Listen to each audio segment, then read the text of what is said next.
মোহাম্মদ আব্দুল আজিজ। আসসালামু আলাইকুম রাহমাতুল্লাহ। নামাজও তো পড়তে হবে, দুইটার সময় কথা বলা আছে, সেই হিসাবে আর অল্প সময় আছে। তো মাওলানা জাহিদ যে কথাগুলো বললেন, খুব গুরুত্বপূর্ণ কথা বলেছেন। যা কথা বলার সব বলা হয়ে গেছে।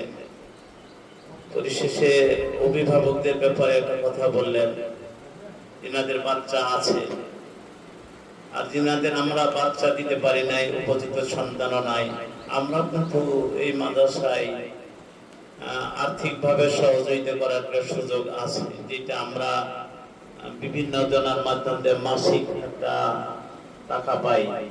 কেউ 100 টাকা, কেউ 200 টাকা, কেউ 50 টাকা, বিভিন্ন অর্থ দিয়ে আমাদেরকে সহযোগিতা করতেছে। আমরা চেষ্টায় আছি দাতা সদস্য বাড়ানোর জন্য।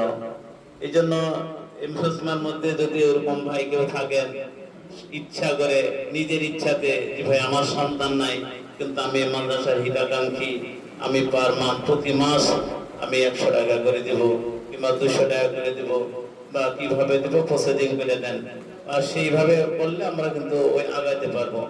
আর বিশেষ করে গাড়ির ব্যাপারে আপনারা সহযোগিতা করবেন এবং আমাদেরকে উপদেশ দিবেন যত সহজে গাড়িটা কিনা যায়। যেহেতু আমি মাদ্রাসা মহতামিমের পাশেই থাকি, সবসময় যোগাযোগ হয়, মাদ্রাসা কিভাবে চলছে, কিভাবে চলে, কি সমস্যা হয়, আমি অনেকটা শেয়ার করি, আমার সাথে শেয়ার করেন। এতে দেখা যায় অনেক সময় এমন অবস্থা যে মাদ্রাসা আগামীকালকে চলবে কি করে, পরিস্থিতি শিকার, তখন বাধ্য হয়ে একটা পথ অবলম্বন করতে হয়। ঠিক আছে, বললাম যে বাবা তুমি ওই মসজিদে নামাজ পড়ো, ওই মসজিদে নামাজ পড়ে বললো যে আব্দুল আজিজ চাচা পাঠাইছে আমার পরিচিত জায়গাগুলোতে, নামাজ পড়লে হয়তো 2-3 হাজার টাকা, 5,000 টাকা হয়ে গেল, নেশা চলার মতো সাময়িকের জন্য একটা পরিস্থিতি হলো। তো এই পরিস্থিতি গুলা যাতে আমরা এই পরিস্থিতির না শিকার হয়, স্বাবলম্বী ভাবে চলতে পারি, মাদ্রাসা চালাতে পারি, এই জন্য আপনাদের সার্বিক সহযোগিতা চাচ্ছি।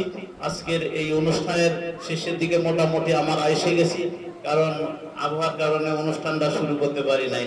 এই জন্য আমাদের প্রধান অতিথি উনি আশ্বাস দিয়েছিলেন কোনো কারণে, হয়তো কি জানি পরিশেষে কি ঘটছে, তো হয়তো এসে যেতেও পারেন। তো শেষ পর্যন্ত আমরা থাকবো এবং আমরা মাদ্রাসার পক্ষ থেকে যা কিছু খানা পিনার আয়োজন করা হয়েছে এগুলো আমরা অংশগ্রহণ করে যাবো ইনশাল্লাহ। যত তাড়াতাড়ি আমরা অনুষ্ঠানটা শেষ করার জন্য চেষ্টা করছি ইনশাল্লাহ। আসসালামু আলাইকুম।